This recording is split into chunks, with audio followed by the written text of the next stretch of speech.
So I'm going to take you on a bit of a journey, something I like to use to describe how different companies evolve and technology evolves and how companies, especially companies like Sage actually have to evolve. 30-year-old company used to sell software on disk through accountant firms, how they need to evolve as well. And the tool I like to use are innovation curves.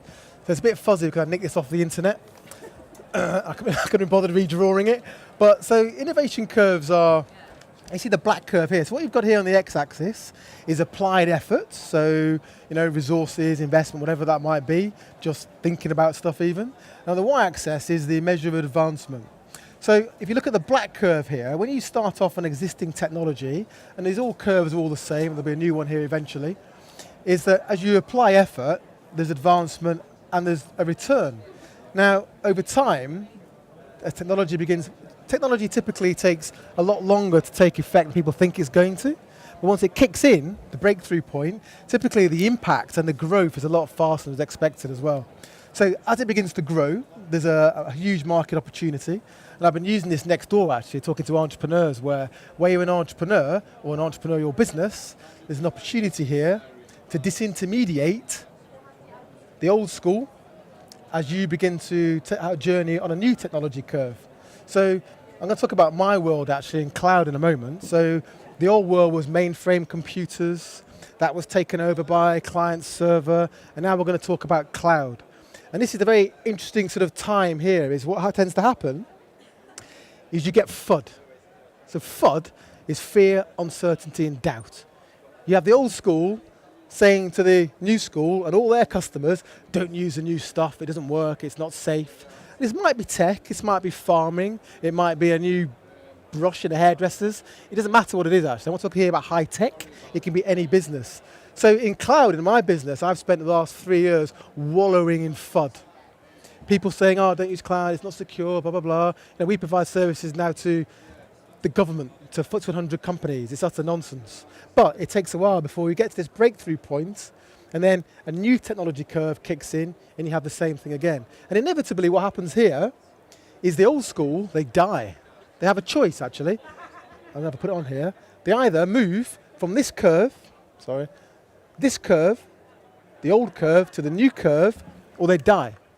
And lots of companies I grew up, Kodak, Blockbuster, there's lots of them, lots of book resellers, physical book resellers, were on this curve, and they never made the transition, and they now no longer exist.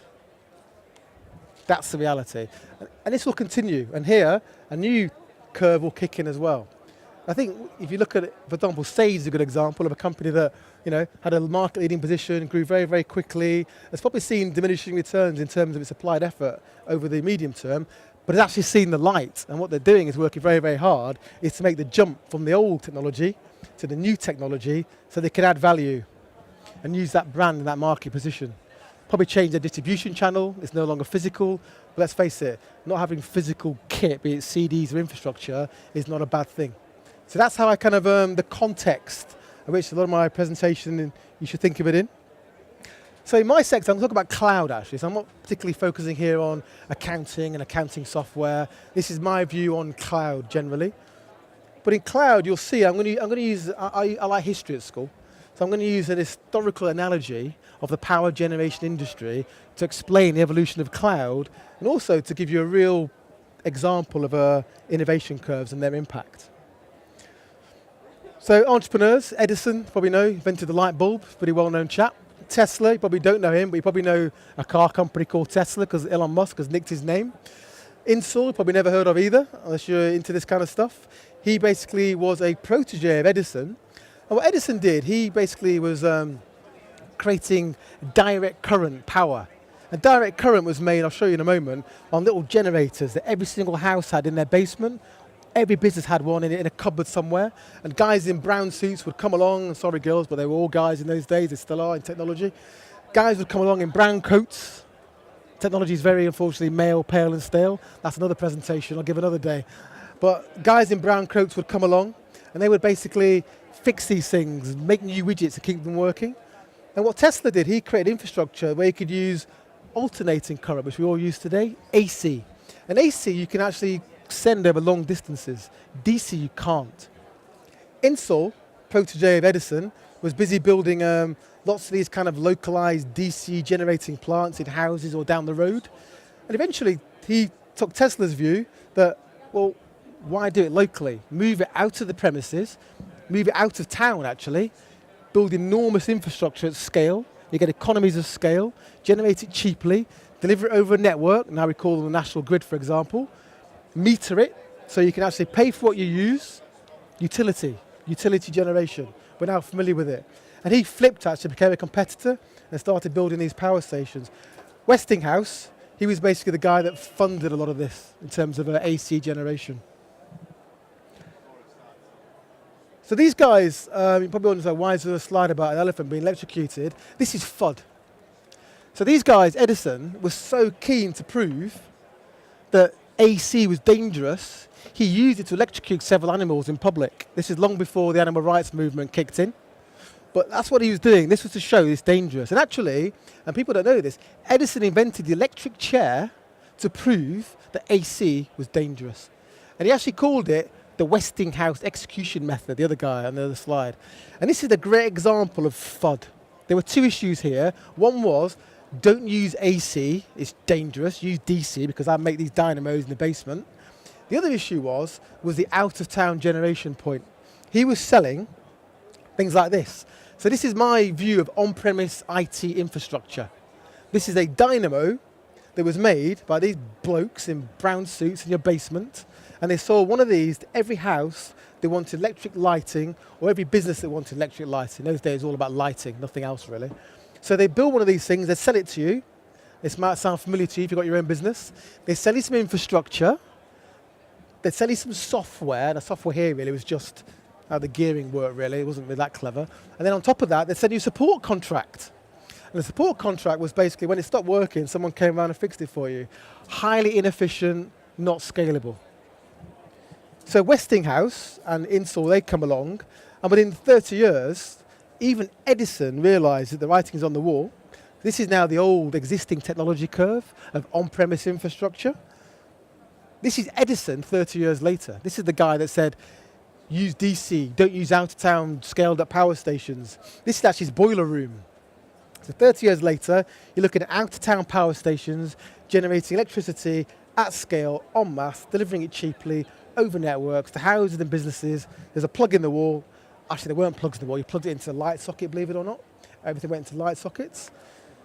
Use what you need. It's metered. Pay for what you use. Utilities. We're all familiar with utilities today. So what we're doing in cloud, really, is this. So this is a power station today. This is all really cloud is. So cloud service providers, the big names, even companies like my own, we are the power stations in terms of the ICT power stations of the future, IT and communications. We take technology, lots of it, we put it into a big data center, and we basically turn that into services. Nobody's interested in what server you use, what technology you use. What they want is software. They want a service delivered, and they want to pay for what they use when they use it. Software as a service, which is exactly what Sage is doing as well. Now, the electricity generation industry had about 130 years going along that nice innovation curve. It's kind of petered out a little bit in the last maybe 20, 30 years. You've had solar generation, wave, wind. There's lots of threatening technologies, but nothing's really kicked it in the teeth properly. Probably saw about 2 weeks ago, which helped my presentation, I have to say, is that Elon Musk, Tesla, who has nicked Nikola's name, he launched this. So this is the battery. It's probably about as big as this TV actually on its side. So you can charge this up using solar panel in your house all day, even when it's pretty cloudy. Charge it up, and at night it'll run your house. It'll charge your Tesla car. So this, if you rolled it out, could disrupt the power generation industry. If somebody invented cold fusion tomorrow, every nuclear generator power station, gas turbine station, coal powered will be defunct overnight. Now this won't happen that quickly, but it just shows you that even innovation curves that have been protected by very large infrastructure requirements are under threat by new technologies. Do my button up, sorry, I've got my, there we go. So this is what the inside of the power generation or the cloud service provider looks like today. So these are highly, highly resilient. They have their own substations, they have their own water cooling plants. Typically, if you've got a solution from a large company, it's geo-redundant. It's in 2 of these. So if that got nuked, you wouldn't actually notice. A lot of people often say when Amazon has an issue, goes down for some reason, some website goes down, and it's all over the press, they've complained about it. Well, that company should have got a geo-redundant solution. When that got hit by lightning, it wouldn't have actually impacted them. So that's up to them. It's about paranoia and budget in many ways. So this is what they look like. This is the inside of one of these things. No one cares about if one of these servers dies anymore. They just wait till the whole row dies, take it out, throw it in the bin, and put a new container load in and lock it in, plug it in, and off they go. Formats it and it runs. Highly resilient, geo-redundant. No company, even my company, we work for FTSE 100 companies, even our data centers, they cannot deliver software applications at this complexity, with this resilience, at this scale. You just can't do it, it doesn't work. Cloud essentially is all about economies of scale. However, when you're thinking about taking on a cloud service, even if it's an accounting service, your business at the end of the day will run on software increasingly as time progresses. So it's key this stuff works. So I always say, look under the bonnet. This is a cloud. No different. So it's got a bit of hardware, some networking, there's a patch. He's got a bit of redundancy maybe, he's got a drill there, security, can hit you with it in case you break in. This is the cloud. So the point is, not all clouds are the same. From the ground up, the building, the power, the air cooling, the infrastructure, the hardware, the networking, the application running on it, they're not all the same. You've got to be confident, if you're going to run a business on it, that this all works. So this slide's a bit chewy, but I thought I'd go through it because you hear these phrases bandied around quite a lot about what is cloud. So I'm going to explain them to you. So the characteristics of cloud it's on demand. It's there when you need it, and if you don't need it, it's probably still there, but you don't care. And when you do use it, when it's on demand, typically it's automated, it's metered, and you pay a subscription for the services you've used, be it IT or be it communications. Broad network access it from anywhere, it doesn't matter. Broadband, mobile, you can access the cloud from anywhere, which increasingly, very dynamic businesses with remote working, home working, is increasingly important.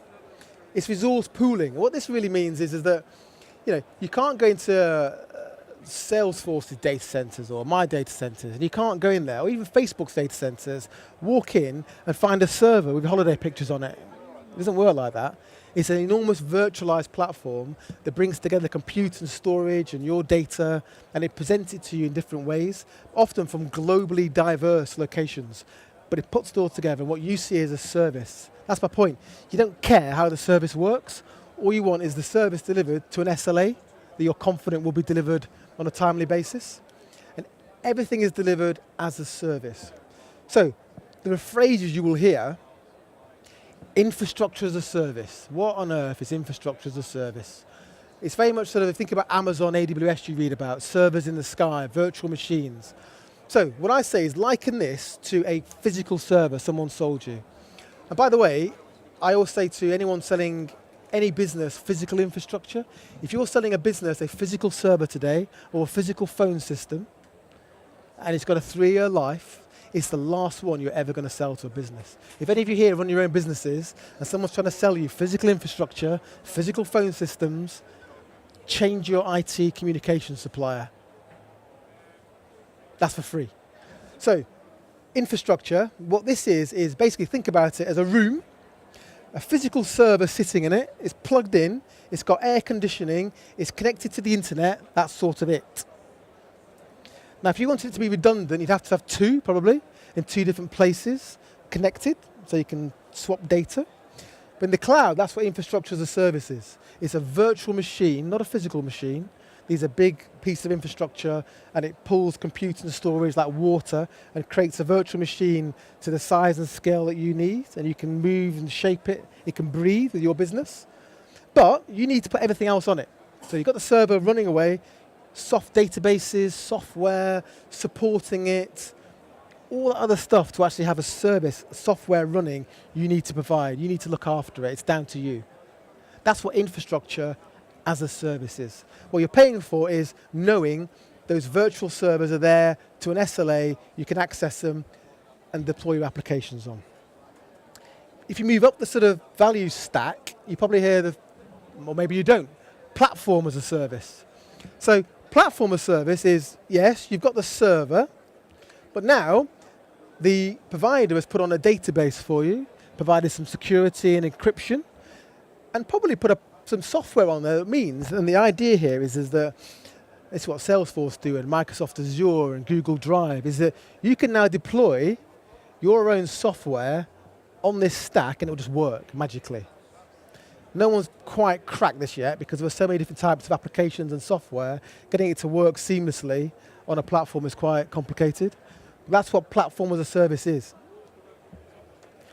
But what you're probably most familiar with, and you all use yourselves every day, if you've got any kind of smartphone, any kind of app, is software as a service. So software as a service is, you've got the server, you've got the database, you've got the security, you've got the runtime, the layer that makes the application work, and you've got the application. So in your consumer life, you're used to this. So whether it's Facebook, whether it's Uber taxis, Airbnb, that's what you use, applications. Sage accounting software essentially is application. It's software as a service. And what Sage have done recently, just been talking about it, is they're doing a deal with Salesforce.com, which means that what Sage is going to focus on is what it's good at. It's the application, this bit here. Developing it and making it add value for you and your customers. Salesforce are providing all of this, essentially, all the stuff underneath. Sage doesn't want to become an enormous global cloud service provider. So Salesforce provide all of this, and Sage adds the value on top here, delivering that to a service. So this is the sort of level, there's things in between, but if you ever hear IaaS, or infrastructure as a service, it's the basic server, platform as a service, it's a platform you can run software on. Software as a service is the full stack. It's just the applications running wherever you need it, whenever you want it, there it is.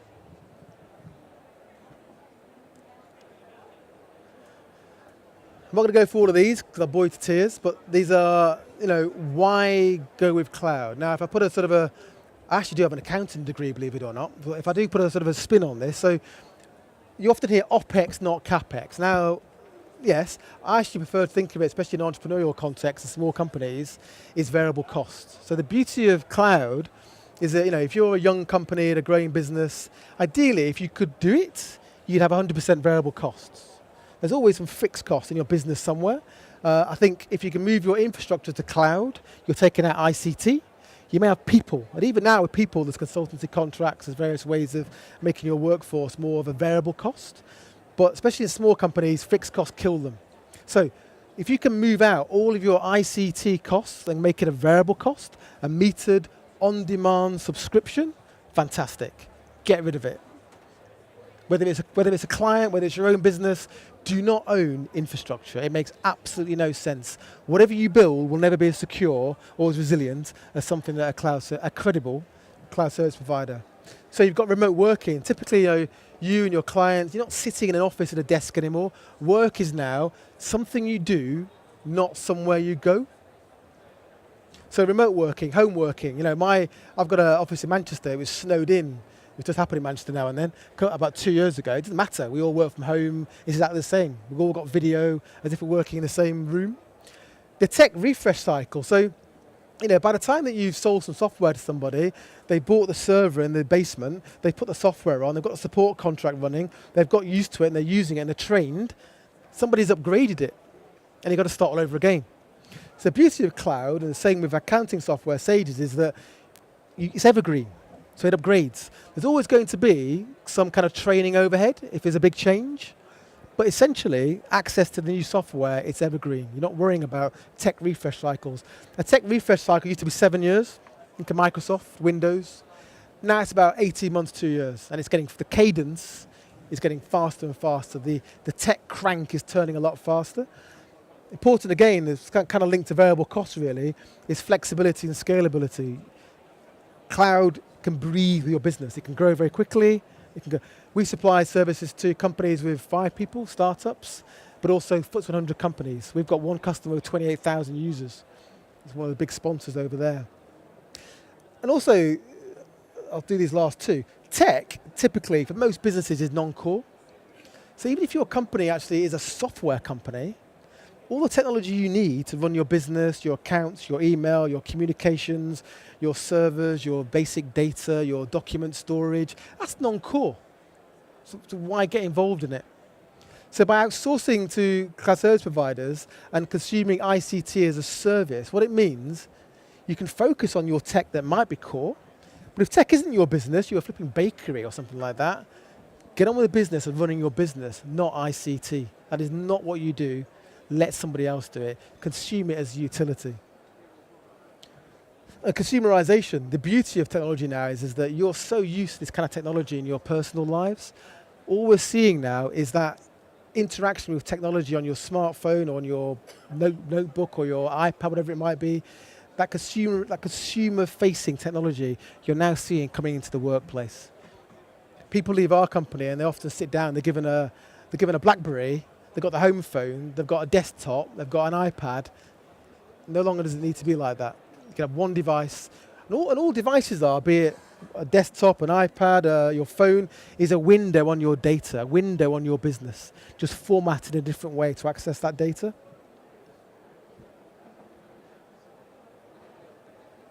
So the world is going to move from customer premises to cloud. Now there are two types of cloud. Now what you're very familiar with probably is public cloud. So this is your Salesforce to some extent, Amazon, Google, Microsoft, big vanilla public cloud, standard SLAs, delivered over the internet. That works for a lot of people. So I call it it's like vanilla ice cream.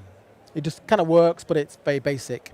And Microsoft's always going to sell Microsoft, Google's always going to sell Google, nothing else in between really.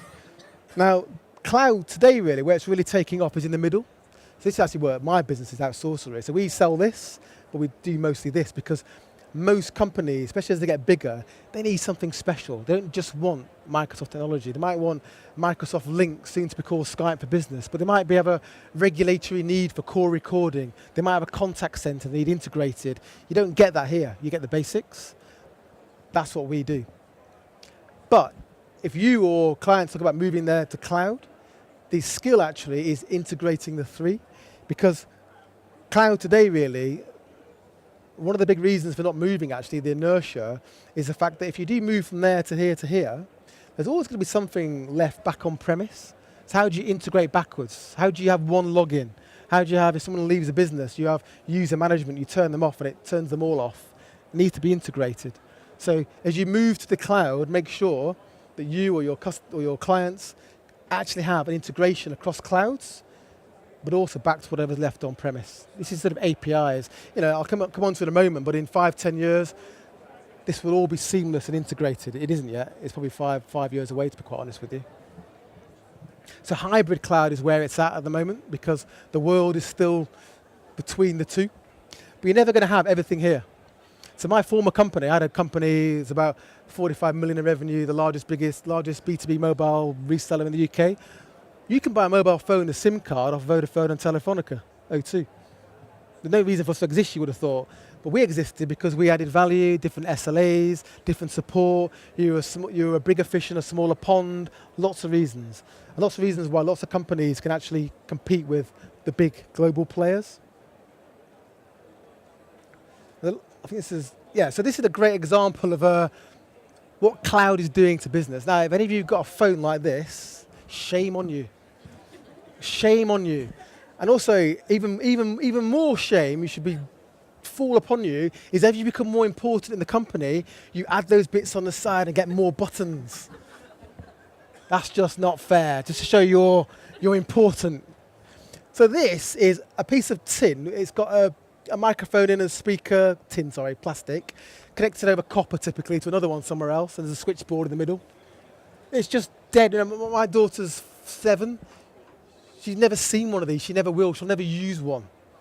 She FaceTimes me or Skypes me now on an iPad when I'm in the office, believe it or not. So it's dead. But what cloud means is that to move to a new world of unified communications, and I'm using unified comms here rather than accounting software because it's more visual, is this. So this is the new world. So this is Link. It's called Link now.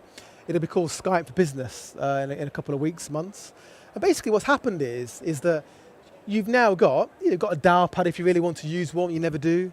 So in my company, we have no concept of a phone book. We click on faces. If I'm in a Word document or an Excel spreadsheet and someone's annotated something, I can see their face. If I hover over them, I get all these options. Instant message them, call them, video call them, share the screen with them, collaborate with them, start a video call, start a phone conference. Boom, that's from an Excel spreadsheet. So no longer do you transpose phone numbers into pieces of plastic. You're making phone calls from faces and people in applications. So this could be your accounting software, for example, that you see an issue, you don't understand it, you want to call a colleague, you click on their face and boom, they're in a conference call. You can see their presence, are they available? You can integrate into room systems. It works on your phone, your iPad, your notebook, video conferencing out of the box. But this is not your standard Skype that we do. This is carrier grade, enterprise grade telephony. You could put a 2,000 person call center on this with an SLA, the SLA you'd expect. It's a different ball game. You can put all your BT phone numbers onto this platform. So for a company to do this, and my company names I can mention are Pearson PLC, FTSE 100. We supply this to Pearson because even a company of that scale doesn't want to try and do this. It's too expensive, it's too complicated. The technology refresh is too fast. Skype Business is coming out, how do they upgrade? If you're a small company of 10, 20 people, you want this, it costs you 50 to 80 grand to stand this up. In cloud, we can supply you this for 2 users. That's the beauty of it. That's the beauty of economies of scale. So this is the power of it. It means that businesses now can access technology that only very large companies used to pay systems integrators millions of pounds to cobble together. Now it's out of the box. I don't usually do bullets, but I'll do a few at the end here. So cloud's going to become ubiquitous, not because it's cool or it's clever or I like talking about it. It's because it's purely about economies of scale. The amount of compute required now, storage, on your personal lives, your phones, your businesses, it is going through the roof. It is exponential. Having those little dynamos in the basement Edison was selling for each business doesn't work anymore. It's inefficient, it's not scalable. You've got to move to a different model to cope with demand. The CEO of HP was saying, at an event I was at a while ago, she was saying that if cloud was a country, it'd be the 5th biggest consumer of power in the world. That's where it's going. So it's going to become ubiquitous because of this, economies of scale really, and because of the amount of data that's being created. Individual companies just cannot afford to manage this in a secure and reliable way. But also you hear this phrase a lot, necessity is the mother of invention. Radar during the war is a great example. The core technology is going to have to evolve as well. So microchips, useless, doesn't work anymore. We're going to see microchips, they're going to disappear. We'll have, nanophotonics, because of the heat involved. You're going to move away from storage, which has spinning disks like all record players in it, to solid state, like big SD cards. That's the way the world's going to go. The underlying technology is going to have to change to actually even make this work as you begin to dig down. Incumbents are going to face disruption. I was just checking the last few days about Sage, and it's great to see that Sage has seen it needs to get off the old curve onto a new one, and that's what they're doing. Because companies that don't, they will die. There is no other outcome for them. And you will see more and more in Cadence, these big brands either acquiring the innovators, the entrepreneurs, the creative businesses, or they will die out. There are very few 100-year-old companies. That's only really the ones that exist because they own infrastructure. It's very hard to replace. You'll have less and less of that as our world moves towards software. Hybrid cloud I've kind of talked about. People talk about private cloud. So when I came out of my dot-com era, there's a big thing called eFax. Who remembers eFax? So eFax was, I've got a fax, but I've got this email stuff, but I don't know which one to use. Somebody invented eFax. It's like a transitional technology. It's utter nonsense. Now we've got scanners and everything. I'll take a picture on your phone. You can send any document almost. So private cloud is where a company thinks, I want cloud, but I don't want to go to the big cloud. I'm going to build my own. It's still an on-premise infrastructure. It is still infrastructure that's been deployed, stood up, and is managed for an individual organization. That is not cloud. That is managed services. So private cloud will wane over time as trust in cloud builds and grows. And you'll see integration and standardization over time. So consumers of cloud, they don't care that I can't integrate Microsoft with Google, with Amazon, with Salesforce, with Sage. They're not interested. That's what they want to do. So eventually, people like us are going to have to make sure that you can integrate them, that I cannot use all these different systems and they all work together. If they don't, consumers are not going to get as much value out of it. So by creating value, businesses can charge for it simply. So you'll see more and more integration and standardization over time using APIs, so you can just plug it all together. Security, can't really avoid that one. There's an arms race. So my business, we have a couple of platforms. We have one which is called Official Over the Internet. So that is accredited by the government for NHS, police, blue light police, that's police as well, and local authorities. Accredited. We've got another platform which is Official Over the Public Services Network. It's a walled garden internet. That's been accredited for central government, MOD, DOJ, DWP. We can provide cloud services accredited by the government to the government. However, if a nation state decides to put a warehouse of young PhDs on it for 10 years, that ain't going to work. So security is a question of paranoia and budget. And I say the market needs to be called IL2 and IL3. So IL2 probably is where I am. IL3 is probably the second row. That's central government. IL4 is probably the back of this building, to be quite honest with you. That'd be more secure government departments. IL5 and 6, you're looking at the tornado targeting system, is probably in Brighton, if Brighton's that way. But that's what I'm talking about. That's the kind of security level you're talking about. That'll never go to cloud. That'll be in a room on a server with a man or a lady standing outside with a very large gun. And the last point I'm going to make is this. All this is about software. So software is changing our world. Software will run our world. So increasingly the creativity we see, the competitive advantage is about software. All cloud is, and all those different ways of deploying applications that I showed you earlier and the control you've got over it is about deploying software. And this is what it's all about. Cloud is just a way of connecting software, whether you've written it or a very large company, with compute and storage power.